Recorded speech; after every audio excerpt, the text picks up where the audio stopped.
പ്രതിപക്ഷ നേതാവിനെ ഏറെ സ്നേഹത്തോടെ ആലപ്പുഴ പ്രസ് ക്ലബിലേക്ക് സ്വാഗതം ചെയ്യുന്നു. ഇവിടെ വൈസ് പ്രസിഡന്റ് നിഷ, പ്രതിപക്ഷ നേതാവിന് ഒക്കെ ഒപ്പം തന്നെ ഇവിടെ ആയിരിക്കുന്ന DCCയുടെ പ്രസിഡന്റ് ബഹുമാനപ്പെട്ട ബാബുചാട്ടനുണ്ട്. ഒപ്പം തന്നെ KPCC രാഷ്ട്രീയ കാര്യ സമിതി അംഗം അഡ്വക്കേറ്റ് ഷാനിമോൾ ഉസ്മാൻ, നമ്മുടെ സദസ്സിലായിരിക്കുന്ന KPCC general secretary MJ job, block കോൺഗ്രസിന്റെ പ്രസിഡന്റ് സാബു, പിന്നെ കോൺഗ്രസ് നേതാവുമായ അഭിഷേക് കോയപ്പള്ളി എന്നിവരെയും എല്ലാ മാധ്യമപ്രവർത്തകരെയും ഈ സമ്മേളനത്തിലേക്ക് സ്വാഗതം ചെയ്യും.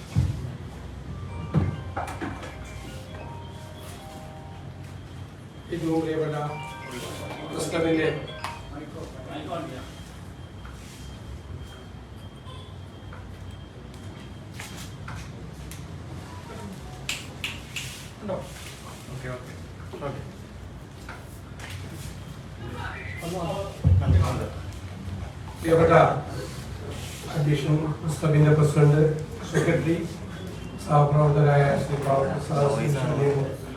ജോ, പ്രിയപ്പെട്ട മാധ്യമ സുഹൃത്തുക്കളെ, ഇന്നീ ദിവസം നിങ്ങളോടൊപ്പം ആകാൻ കഴിഞ്ഞതിന്റെ സന്തോഷം ഞാൻ പങ്കുവയ്ക്കുന്നു.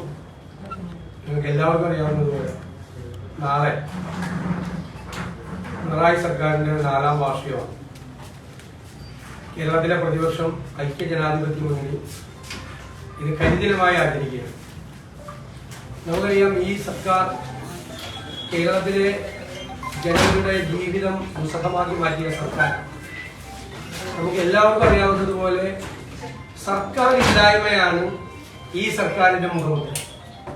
ജനങ്ങൾ തെരഞ്ഞെടുത്ത സർക്കാർ ജനങ്ങൾക്ക് വിവിധ വിഭാഗങ്ങളിൽപ്പെട്ട ആളുകൾക്ക് പ്രയാസമുണ്ടാകും.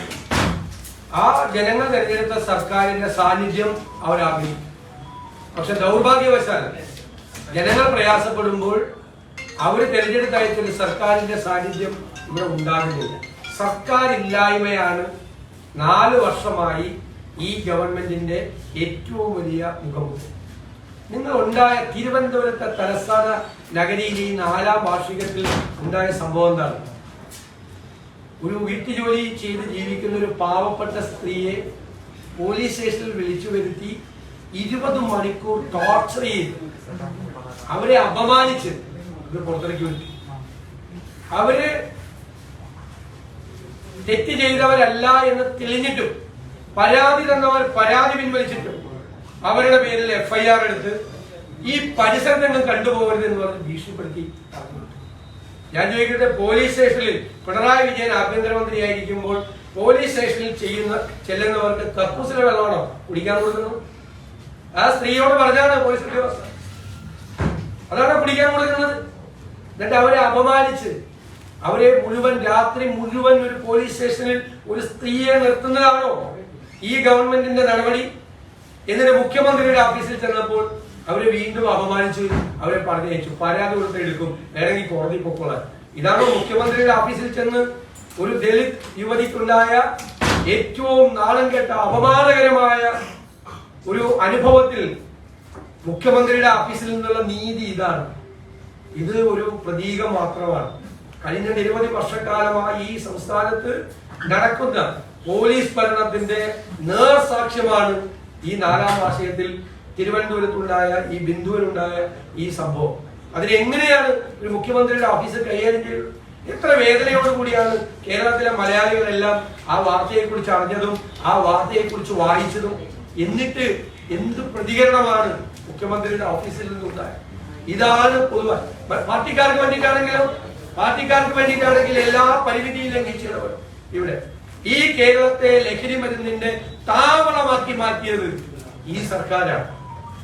ഈ സർക്കാരിന്റെ CPMന്റെ നേതൃത്വത്തിലാണ് ഈ സർക്കാർ ഉള്ളത്.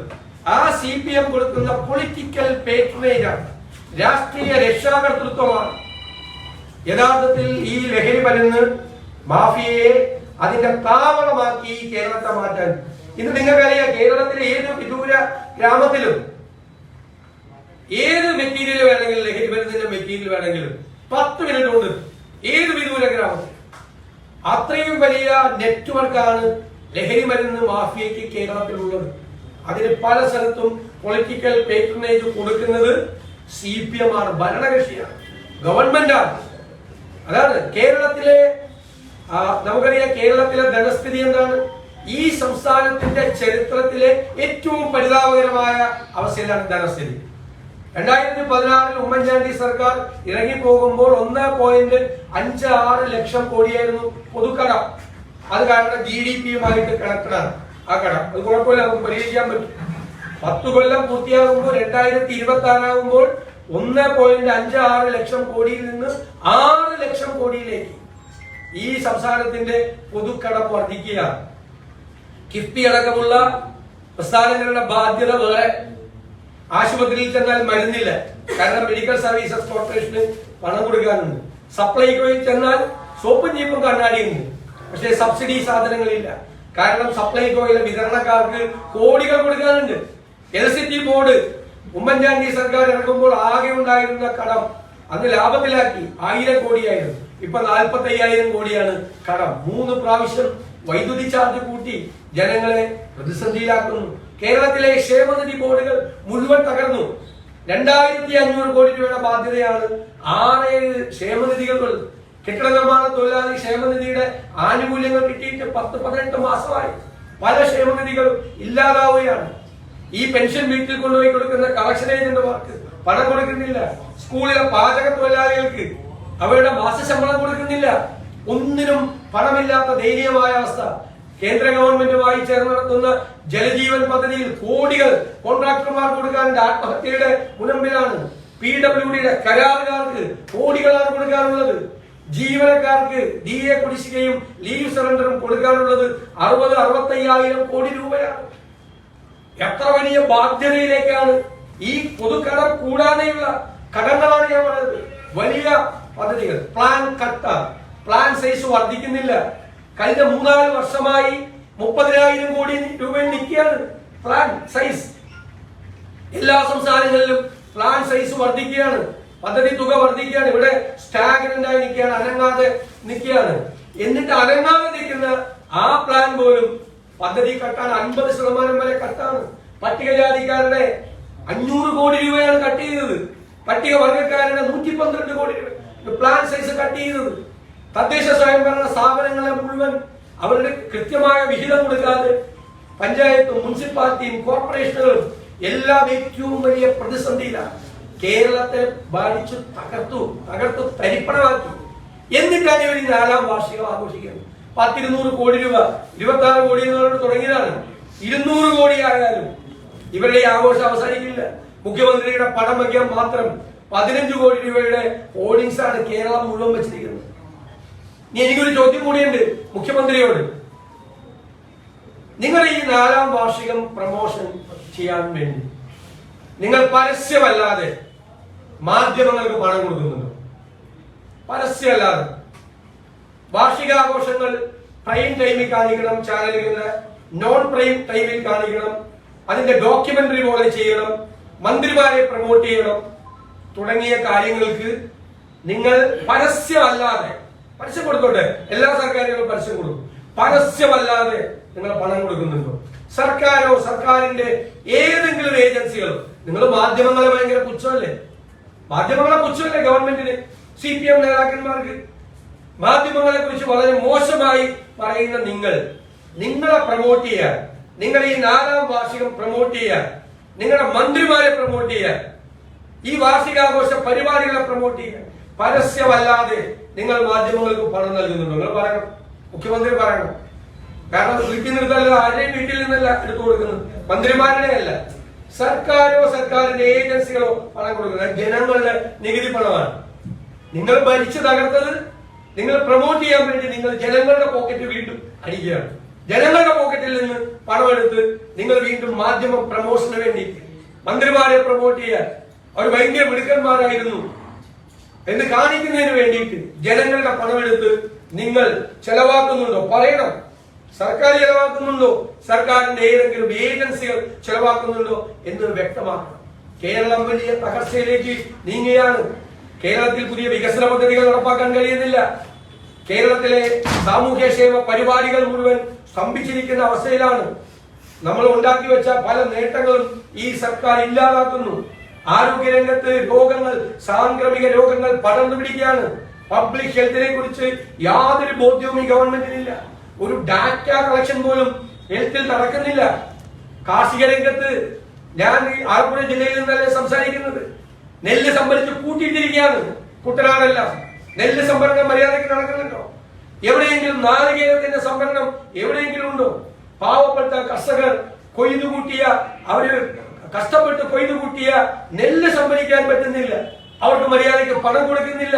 PRS മേടിക്കുന്ന ബാങ്കുകൾ ഇപ്പൊ കൊടുക്കുന്നില്ല. കാരണം ബാങ്കുകൾക്ക് കൊടുക്കാനുള്ളത്, സർക്കാർ കൊടുക്കാനുള്ളത് കോടികളാണ്.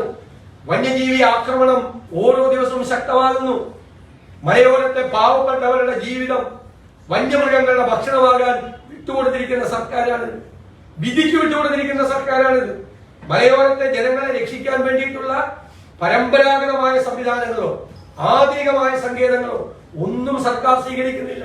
അവരെ അവരുടെ വിധിക്ക് വിട്ടുകൊടുത്തിരിക്കുക.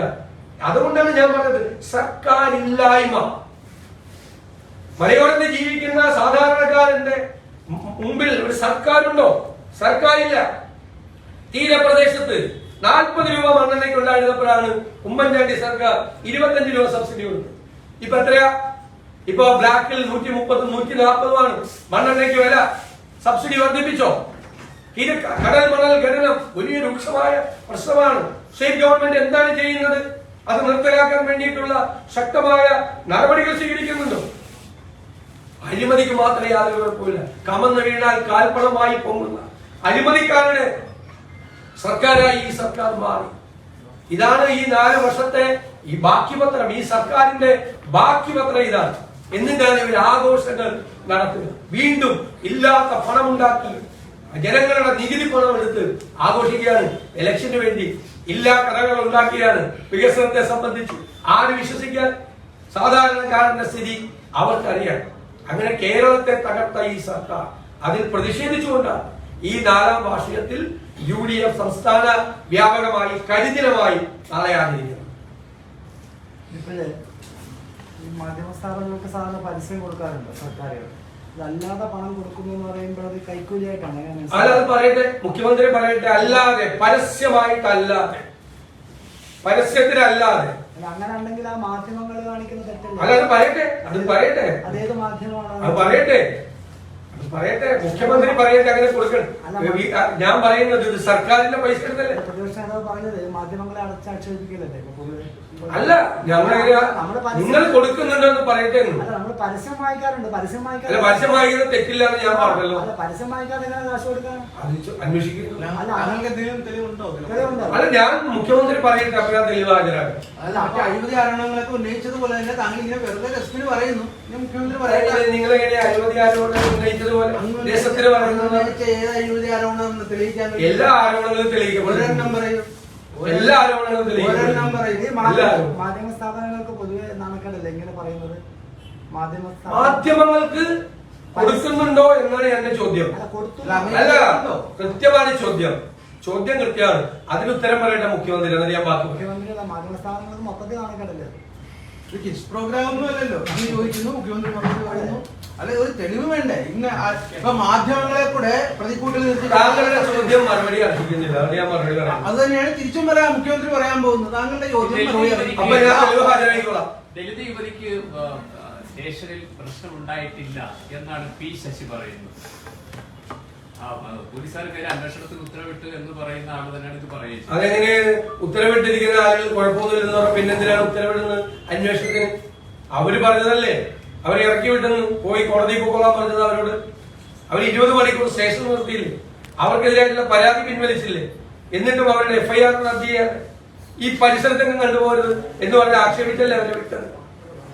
പിന്നെ അന്വേഷണത്തിന് ഉത്തരവിടുന്ന ആളുകളുടെ കുഴപ്പമൊന്നുമില്ല എന്ന് പറഞ്ഞാൽ അതിന്റെ അർത്ഥം എന്താ? അതാണ് ഞങ്ങൾ പറഞ്ഞ മുഖ്യമന്ത്രിയുടെ ഓഫീസിലെ ഉപജാപക സംഘമാണ് ചെയ്യുന്നത്.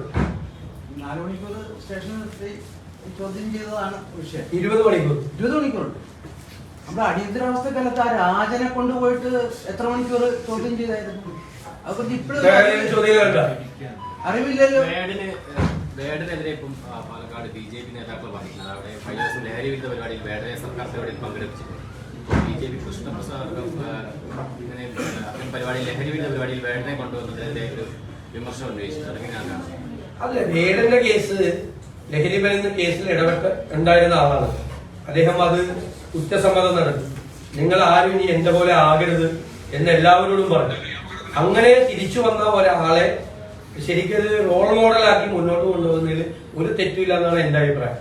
ഞാൻ ഇതിൽ നിന്ന് തിരിച്ചു വന്ന ആളാണ്. ഇതിന്റെ അപകടം മനസ്സിലാക്കി, തെറ്റ് മനസ്സിലാക്കി ഞാൻ ഇതിൽ നിന്ന് തിരിച്ചു വന്ന ഒരാളാണ്. അയാളെ സർക്കാർ പ്രോത്സാഹിപ്പിക്കുന്നതിൽ ഒരു തെറ്റുമില്ല. ഈ സർക്കാരും CPM-ഉം ലഹരി വ്യാപാരത്തിന് പാറ്റന്റ് നൽകുന്നെന്ന് പറഞ്ഞല്ലോ. ഇപ്പം കഴിഞ്ഞ കുറച്ച് മാസങ്ങളായിട്ട് ഏറ്റവും കൂടുതൽ ലഹരി വ്യാപാരത്തിലും അങ്ങനെ അതിൽ പ്രതികളായിട്ടുള്ളവരെ അറസ്റ്റ് ചെയ്യും, സിനിമാ മേഖലയിൽ ഉള്ളവരെ അടക്കം അറസ്റ്റ് ചെയ്യാൻ സാധിച്ചു. ഇപ്പം സർക്കാർ കുറച്ച് അതായത് ഞങ്ങളാണ് നിയമസഭയിൽ കൊണ്ടുവന്നു. 2022 കൊണ്ടുവന്നു. ഞങ്ങൾ ഫുൾ സപ്പോർട്ട് ചെയ്തു. ഒന്നും ചെയ്തില്ല. 2025 വീണ്ടും കൊണ്ടുവന്നു. ആ അസംബ്ലിയിൽ കൊണ്ടുവന്ന് വീണ്ടും കേരളത്തിന്റെ ചർച്ചയായി കുറച്ച് ആക്ഷൻസ് ഉണ്ടായി. വീണ്ടും അതങ്ങനെ നിന്നു. ഇതിന്റെ അകത്ത് പ്രശ്നം എന്ന് പറയുന്നത് എൻഫോഴ്സ്മെന്റ് ആണ് പ്രധാനം. സർക്കാരിന്റെ ഏജൻസികളായ പോലീസും എക്സൈസും എൻഫോഴ്സ്മെന്റ് നടത്തണം. അവര് വിമുക്തിയല്ല നടത്തേണ്ടത്. വിമുക്തി നടത്തേണ്ടത് വേറെ ഏജൻസികൾ നടത്തണം. രാഷ്ട്രീയ പാർട്ടികൾ, മതസംഘടനകൾ, പൊതു സാമൂഹ്യ സാംസ്കാരിക സംഘടനകൾ, മറ്റ് ഡിപ്പാർട്ട്മെന്റുകൾ നടത്തണം. പോലീസിനെയും എക്സൈസിനെയും പൂർണ്ണമായ എൻഫോഴ്സ്മെന്റ് നടത്തണം. ഇത് വലിയ നെറ്റ്വർക്കാണ് കേരളത്തിൽ, വലിയ നെറ്റ്വർക്കാണ്. ആ നെറ്റ്വർക്ക് പൊളിച്ചാൽ മാത്രമേ ലഹരി ഇപ്പോ കുറെ പേര് അറസ്റ്റ് ചെയ്ത കാര്യമില്ല. കാരണം അറസ്റ്റ് ചെയ്തേക്കുന്ന നമ്പർ നിങ്ങൾ നോക്കിക്കോ. കൺസ്യൂമേഴ്സിനാണ് അറസ്റ്റ് ചെയ്യും, ഇത് വലിക്കുന്നവരെയാണ് അറസ്റ്റ് ചെയ്യും. അവ കുറച്ച് 2-3 മണിക്കൂർ പോലീസ് സ്റ്റേഷൻ ഇരുന്ന് ജാമ്യം കിട്ടി പുറത്തു വന്നിട്ട് വീണ്ടും ഇത് വലിക്കുക. മനസ്സിലായി? അതുകൊണ്ട് നമുക്കൊരു ഗുണമില്ല. നമ്മളിത് സപ്ലൈ ഭയങ്കരമായ നമ്മളെ അവിശ്വസനീയമായ സപ്ലൈ ചെയിനാണ് കേരളത്തിലുള്ളത്. എവിടെ നിന്നാണ് ഇത് വരുന്നത്, എവിടെ നിന്നാണ് ഇത് വിൽക്കുന്നത് എന്ന് കണ്ടിട്ട് വേണം ചെയ്യാൻ പറ്റും. മുൻ വർഷങ്ങളിലൊക്കെ തന്നെ ഈ ലഹരി വ്യാപാരവും ഉപയോഗവും ഇങ്ങനെ തന്നെ ഉണ്ടായിരുന്നു. അത് ഇങ്ങനെ തന്നെ ഉണ്ടായിരുന്നില്ല. അത് നിങ്ങൾ തെറ്റിദ്ധാരണയാണ്. ഇങ്ങനെ ഉണ്ടായിരുന്നില്ല. ഇപ്പോഴാണ് അതിന്റെ ഏറ്റവും രൂക്ഷമായ നിലയിലേക്ക് കഴിഞ്ഞൊരു 4-5 വർഷമായിട്ടാണ് ഞങ്ങളിത് പല പ്രാവശ്യമായിട്ട് പറയാം. 4-5 വർഷമായിട്ട് അതങ്ങ് വല്ലാത്ത നിലയിലേക്ക് കേരളം ഇന്ത്യയിലെ ഏറ്റവും കൂടുതൽ ലഹരി മരുന്നുകൾ ഒരു കേന്ദ്രമായി മാറുന്ന ഒരു അവസ്ഥയിലേക്ക് വന്നു. ഞാൻ പറഞ്ഞില്ലേ, ഏത് വിദൂര ഗ്രാമത്തിലും ഏത് തരത്തിലുള്ള മെറ്റീരിയൽ 10 മിനിറ്റുള്ളിൽ കിട്ടും. അതാണ് സപ്ലൈ ചെയിൻ. അത് പൊളിക്കണം. അത് പൊളിക്കാൻ ഗവൺമെന്റ് നടത്തുന്ന എല്ലാ ശ്രമങ്ങൾക്കും ഞങ്ങൾ പിന്തുണ കൊടുക്കും. എക്സൈസ് നന്നായിട്ട് പ്രവർത്തിക്കുന്നതുകൊണ്ടല്ലേ ഇവിടെ പ്രവർത്തിക്കുന്നില്ല എന്നാണ് ഞങ്ങളുടെ പരാതി. കൂടുതൽ കേസുകളൊക്കെ ഈ കൺസ്യൂമേഴ്സിനെയാണ് എടുക്കുന്നത്. അതുകൊണ്ട് പ്രയോജനമില്ല. അതാണ് ഞാൻ പറഞ്ഞു. കോഴിക്കോടുണ്ടായ തീപിടുത്തത്തിൽ കോർപ്പറേഷൻ പ്രതിയാണെന്ന് പറഞ്ഞപ്പോ അവിടുത്തെ കോൺഗ്രസ് രംഗത്ത് വന്നിട്ടുണ്ട്. പ്രതിപക്ഷ നേതാവ് വിഷയം ശ്രദ്ധിച്ചു. അല്ല, തീർച്ചയായിട്ടും അത് ഗൗരവതരമായ ഒരു അന്വേഷണം നടത്തേണ്ടതാണ്. 2 കാര്യത്തിൽ. തീപിടുത്തം ഉണ്ടാകുന്നത് ഒരു ആക്സിഡന്റ് ആണ്. പക്ഷെ തീപിടുത്തം ഉണ്ടാകുന്ന രീതിയിലേക്ക് അവിടുത്തെ അന്തരീക്ഷം എന്തായിരുന്നു 1.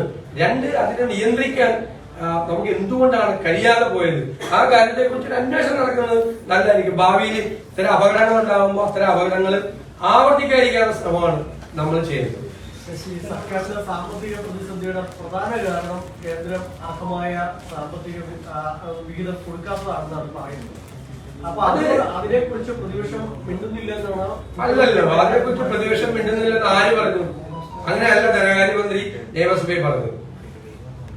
ധനകാര്യ കമ്മീഷൻ കേരളത്തിൽ വന്നപ്പോൾ ഗവൺമെന്റിനെ പോലെ തന്നെ പ്രതിപക്ഷവും കേന്ദ്ര സർക്കാർ സംസ്ഥാനത്തോട് കാണിക്കുന്ന അവഗണനയ്ക്കെതിരായിട്ട് ഏറ്റവും ശക്തമായി വാദിച്ചു. അത് പ്രതിപക്ഷം നന്നായി വാദിച്ചു എന്ന് ധനകാര്യമന്ത്രി എന്ന നിയമസഭയിൽ പറഞ്ഞിട്ടുണ്ട് കേരളത്തിന് വേണ്ടിയിട്ട്. അത് മാത്രമല്ലല്ലോ, ധനകാര്യ കമ്മീഷന്റെ ഇത് രാജ്യവ്യാപകമായിട്ട് ഞങ്ങളെ കോൺഗ്രസ് ഭരിക്കുന്ന സംസ്ഥാനത്തെ ധനകാര്യമന്ത്രിമാർ തിരുവനന്തപുരത്ത് വന്ന് ആ തീരുമാനത്തിൽ ആ കോൺക്ലേവിൽ പങ്കെടുത്തു. ഞങ്ങളുടെ അനുവാദമില്ലാതെ കോൺഗ്രസ് ഭരിക്കുന്ന സംസ്ഥാനത്തെ ധനകാര്യമന്ത്രിമാർ കേരളത്തിൽ വരില്ലല്ലോ. പാർട്ടിയുടെ അനുവാദം ഇല്ലാതെ വരില്ലല്ലോ. ഞങ്ങളുടെ കൂടെ ഞാനും കൂടി ആ യോഗത്തിൽ പങ്കെടുത്താണ്. അതല്ല പ്രശ്നം. പക്ഷേ സുപ്രീം കോടതിയിൽ ഗവൺമെന്റ് കേസിൽ പോയപ്പോ ഈ പറയുന്ന സർക്കാർ തരാനുള്ള പൈസയുടെ കാര്യം പറഞ്ഞില്ല. അത് കുറെ കള്ളത്തരങ്ങളാണ് ഗവൺമെന്റ് പറയുന്നത്. 57,500 കോടി രൂപ എന്ന് പറയുന്നത് പച്ചക്കള്ളമാണ്. ഒരു ഉദാഹരണം പറയാം. 5 കൊല്ലത്തേക്കായിരുന്നു GSTയുടെ കോമ്പൻസേഷൻ. പാർലമെന്റ് പാസാക്കിയ നിയമമാണ്. 5 കൊല്ലം നമുക്ക് കോമ്പൻസേഷൻ കിട്ടി.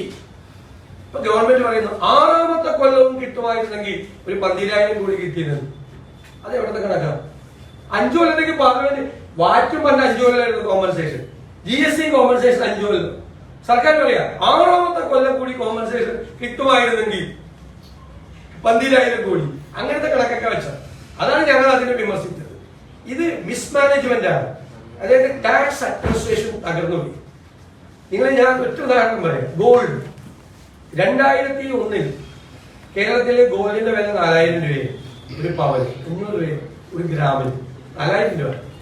അന്ന് ഏകദേശം 500 കോടിയോളം ടാക്സ് കിട്ടും. ഇപ്പൊ എത്രയാണ് ഗോൾഡിന്റെ വില? 4000 രൂപയിൽ നിന്ന് 73,000 രൂപയാണ്. 18 ഇരട്ടി വർദ്ധിച്ചു. സ്വർണം വിൽപ്പനയും വർദ്ധിച്ചു. എത്ര? അതേ 500 കോടിയാണ് കിട്ടുന്നത്. ഒരു 10,000 കോടിയോളം രൂപ ഗോൾഡിൽ നിന്ന് മാത്രം കിട്ടണം കേരളത്തിന്. പിന്നെ ബാറുകളുടെ എണ്ണം വർദ്ധിച്ചു, വരുമാനം കുറഞ്ഞു. 1000-ഓളം ബാറിൽ നിന്ന് കിട്ടുന്ന വരുമാനം കുറഞ്ഞു. അപ്പൊ നികുതി സമ്പ്രദായം വളരെ പരിതാപകരമായ സ്ഥിതിയിലാണ്. ഞാൻ പറഞ്ഞല്ലോ, IGST അന്തർ സംസ്ഥാന വ്യാപാരം 35,000 കോടി രൂപയാണ് ഗവൺമെന്റ് നഷ്ടപ്പെടുത്തിയത്. പ്രോപ്പറായിട്ട് അക്കൗണ്ട് സബ്മിറ്റ് ചെയ്യാറ് 35,000 കോടി.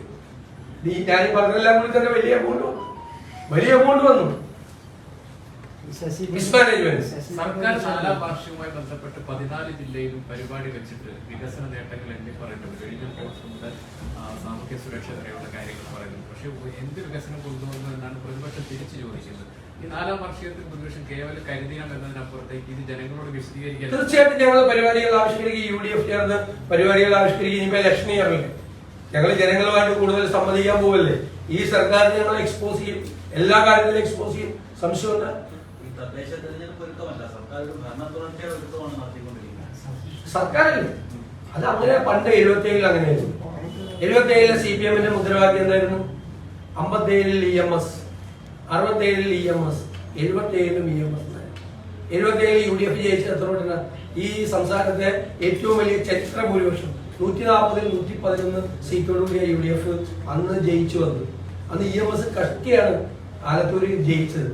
EMS-ന് വേണ്ടി മാലയിടിക്കാൻ പോയപ്പോ അദ്ദേഹം പറയും, എനിക്കല്ല മാലയിടുന്നത്, ആ വിജയരാഘവനാണ് മാലയിടുന്നത്. അന്ന് VS വിജയരാഘവനാണ്.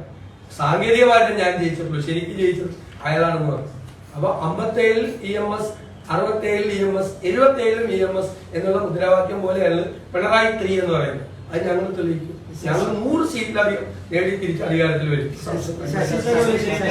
സാഹചര്യമൊക്കെ മാറിയില്ല. പണ്ട് ഒന്നിൽ LDF അല്ലെങ്കിൽ UDF വിഷയം അതിപ്പോ അത് വളരെയധികം ചർച്ച വിഷയമായിരിക്കും. ശശി തരൂർ ഇല്ല, അത് സംഘടനാപരമായ കാര്യമാണ്. സംഘടന അതിനകത്ത് തീരുമാനം നടപടി എടുക്കും. ഏതെങ്കിലും തരത്തിൽ അതെ, സംഘടനാപരമായി എടുക്കണ്ട. ACC-യിലെ കാര്യമാണ്. അത് അവരതിനകത്ത് അദ്ദേഹം പോകുന്നുണ്ടല്ലോ, അതെല്ലാം തീരുമാനമായല്ലോ. ഈ 4 വർഷത്തിനിടയിൽ ഒരു മന്ത്രിക്കെതിരെയും ശക്തമായ ഒരു അഴിമതി ആരോപണം ഉന്നയിക്കാൻ പറ്റാത്തത് ആ സർക്കാരിനുള്ള മെറിറ്റ്. എത്ര മന്ത്രിമാർക്കെതിരെ ഞങ്ങൾ അഴിമതി ആരോപണം ഉന്നയിച്ചിട്ടുണ്ട്. ഒന്നിനും അവർക്ക് നാണമില്ല, അതുകൊണ്ട് അവർ രാജിവെക്കുന്നില്ല. ഇതിനേക്കാൾ ചെറിയ അഴിമതി ആരോപണം വന്നപ്പോൾ അവർ രാജിവെച്ച് പുറത്തു പോയിട്ടില്ല. എത്ര പേര് എത്ര ആരോപണങ്ങൾ ഉന്നയിച്ചു? എത്ര ആരോപണങ്ങൾ ഉന്നയിച്ച് അവർക്ക് നാണം വേണ്ടേ? ഞങ്ങൾ എല്ലാ തെളിവുകളും ഹാജരാക്കിയിട്ടാണ് ചെയ്തത്. ഞാൻ ഒറ്റ ഉദാഹരണം പറയാം. KFC ബാങ്കിൽ 60 കോടി രൂപ കിടക്കണം. ഫെഡറൽ ബാങ്ക് 9% പലിശ, 9% ഫിക്സഡ് അക്കൗണ്ട്. ആ പൈസ എടുത്ത് അനിൽ അംബാനിയുടെ കൂട്ടാൻ പോകുന്ന കമ്പനിയിൽ കൊണ്ട് നിക്ഷേപിക്കുകയാണ്. KFC-യിലെ പൈസ അവിടെ നിക്ഷേപിച്ച് ഇപ്പോഴാണെങ്കിൽ 9.72% പൈസ, ഇപ്പോഴാണെങ്കിൽ 110 കോടി രൂപ അതിന്റെ പൈസ ആ കമ്പനി കൂട്ടിപ്പോയി. കൂട്ടാൻ പോണ കമ്പനി എന്നറിയാം. 7 കോടി രൂപയാണ് ആകെ കിട്ടിയത്. 103 കോടി രൂപ സർക്കാർ നഷ്ടപ്പെടുത്തി. എന്ത് തെളിവാ വേണ്ടത്? ഞാൻ തരാം, എല്ലാ തെളിവും ഞാൻ. ഇത് കഴിഞ്ഞ സർക്കാരിന്റെ അല്ല ആണല്ലോ, തുടർച്ചയല്ലോ. അല്ല അതിന്റെ തുടർച്ചയാണല്ലോ, ഇതിന്റെ തുടർച്ചയല്ല. ഞാൻ ഒരെണ്ണം പറഞ്ഞ ഒരു കാര്യം പറഞ്ഞ അതിന്റെ തുടർച്ചയാണല്ലോ. ഞാൻ തെളിവ് തരാം. എന്ത് തെളിവാ വേണ്ടത്? എന്ത് തെളിവാ നിങ്ങൾക്ക് വേണ്ടത്? എന്തിനാണ് ഈ പൈസ കൊണ്ട് അവരെ കൊണ്ട് ഇടുന്ന സമയത്ത് ഇന്ത്യയിലെ ദേശസാൽകൃത ബാങ്കുകൾ, നാഷണലൈസ്ഡ് ബാങ്കുകൾ എല്ലാം കോടതിയെ സമീപിച്ചിരിക്കുകയാണ്. അനിൽ അംബാനിയുടെ കമ്പനികളെല്ലാം കൂടി 50,000 കോടി കൊടുക്കണം. 50,000 കോടി ഇന്ത്യയിലെ നാഷണലൈസ്ഡ് ബാങ്കുകളെ അനിൽ അംബാനി പറ്റിച്ച സമയത്താണ് ഈ സർക്കാരിൽ നിന്ന് 60 കോടി കൊണ്ടുപോയിട്ട് ഈ ഇവിടെ കൊണ്ടുപോയിട്ട് നമുക്ക് 60 കോടി 110 കോടി ഒക്കെ വലിയ വില പറയാം. ഒരു കാര്യം പറയാം, ആരാ ഉത്തരവാദി? എന്ത് നടപടിയെടുത്തു? ഒരു നടപടി എടുത്തില്ല. ഞങ്ങളുടെ സർക്കാർ അധികാരത്തിൽ വരുമ്പോ ഞങ്ങൾ നടപടി എടുക്കും. നാട്ടിലെ പൈസ കൊണ്ടുപോയാൽ സംശയം. പിന്നെ ഏതാരോപണമാണ്? ഇപ്പൊ മുഖ്യമന്ത്രിയുടെ മകൾക്കെതിരായിട്ട് ആരോപണം. മുഖ്യമന്ത്രിയുടെ മകൾ 2.7 കോടി രൂപ ഒരു സ്വകാര്യ കമ്പനി കൊടുത്തു വിത്തൗട്ട് പ്രൊവൈഡിങ് എനി സർവീസ് എന്നാണ് ആരോപണം. ഞങ്ങൾ ഉന്നയിച്ച ആരോപണമല്ല, ആരോപണം ഉണ്ടല്ലോ. മുഖ്യമന്ത്രി സത്യത്തിൽ അതിന്റെ ഉത്തരവാദിത്വം ഏറ്റെടുത്ത് രാജിവെക്കേണ്ട ആളല്ലേ. രാജിവെക്കാതെ ഞങ്ങൾക്ക് എന്ത് ചെയ്യാൻ പറ്റും? രാജിവെക്കേണ്ട ആളല്ലേ. എത്ര കേസുകളെന്ന് പറയാം. ഈ പാലക്കാട് കൊണ്ടുവന്നല്ലോ ഡിസ്പ്ലറിയും മറ്റു പരിപാടി. എന്തെങ്കിലും ഒരു പ്രോസസ് നടത്തിയിട്ടാണ് കൊണ്ടുവന്നത്. ഏത് തെളിവാണ് ഞങ്ങൾ MP രാജേഷിനെതിരെ ഹാജരാക്കാത്തത്? ഏത് തെളിവാണ് ഹാജരാക്കാത്തത്? ഒരു ടെൻഡർ പ്രോസസ് ഉണ്ടായ, ഒരു നടപടിക്രമം ഉണ്ടായ, അവരെ അപേക്ഷിക്കുന്നതിന് മുമ്പ് അവരുമായിട്ട് ഗൂഢാലോചന നടത്തി അവർക്ക് കൊടുക്കുമല്ലേ സ്ഥലം. നാട്ടുകാരെ മുഴുവൻ പറ്റിച്ച് അവിടെ വേറെ ഏതോ പരിപാടി തുടങ്ങാൻ പോകാൻ എത്ര എണ്ണം വേണം? ഞാൻ മുഴുവൻ പറഞ്ഞു എല്ലാത്തിനും വിത്ത് എവിഡൻസ്. ഞാൻ പറയട്ടെ, അങ്ങനെ ഞാൻ പറഞ്ഞു തീർന്നിട്ട്. അത് മര്യാദയല്ല. ഞാൻ പറഞ്ഞു തീർക്കട്ടെ. അപ്പൊ ഇഷ്ടംപോലെ കേസുകൾ, ഇഷ്ടംപോലെ നിങ്ങൾ ചോദിച്ചുകൊണ്ടാണ്, താങ്കൾ ചോദിച്ചുകൊണ്ടാണ് എല്ലാ കേസുകളും. ഏത് കേസിലാണ്, ഏത് മാധ്യമ പ്രവർത്തകരാണ് ഞങ്ങൾ ഉന്നയിച്ച കേസിൽ തെളിവ് വേണ്ടത്? നേരിട്ട് വരാം. ഈ ആരോപണങ്ങളൊക്കെ കോഴി ഓട്ടമായിട്ട് അവർ പോവുകയാണല്ലോ. ഈ തലശ്ശേരി മൈസൂർ റെയിൽവേ ഈ സ്ഥലമെടുപ്പ് നടപടികൾ തടസ്സപ്പെട്ടിരിക്കുകയാണ്. മൈസൂർ തലശ്ശേരി കർണാടക സർക്കാരുമായിട്ട് ഇടപെട്ടുകൊണ്ട് ഏതെങ്കിലും തരത്തിലുള്ള സർക്കാർ സംസാരിക്കുന്നത് രണ്ട് ഗവൺമെന്റുകൾ തമ്മിൽ സംസാരിക്കുന്നത്. അപ്പൊ ശരി, വേറെ വല്ല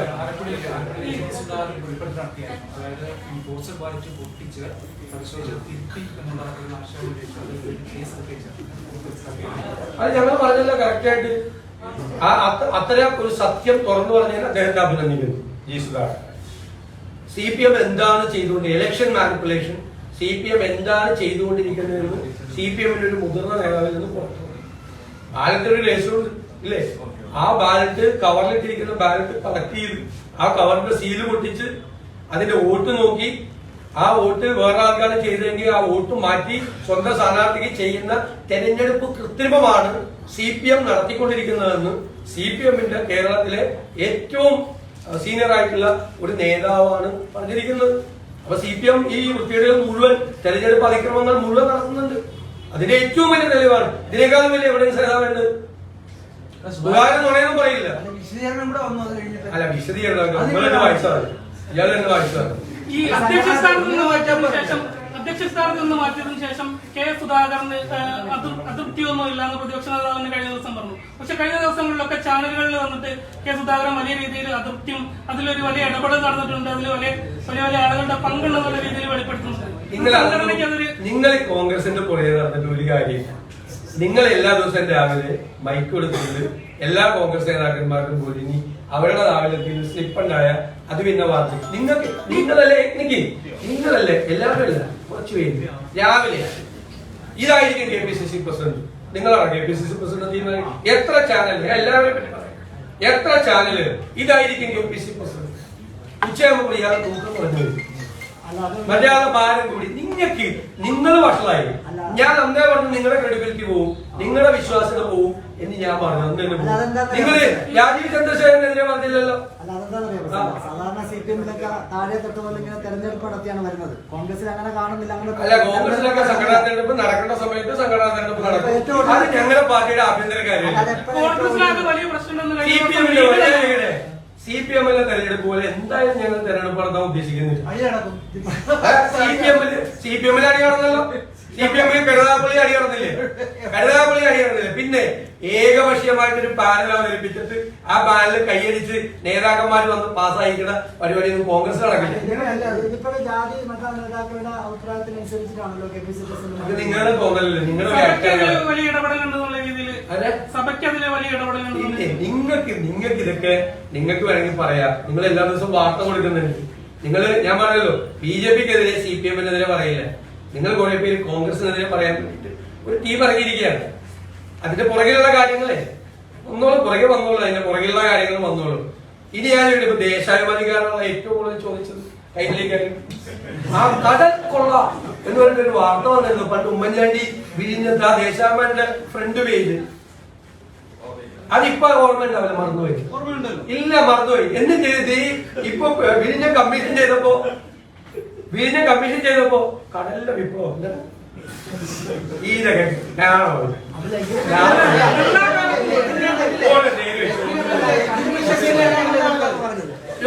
നിങ്ങൾ ചോദിച്ചല്ലോ, നിങ്ങൾ ചോദിച്ചപ്പോ എല്ലാ ചോദ്യത്തിനും ഞാൻ മറുപടി പറഞ്ഞു.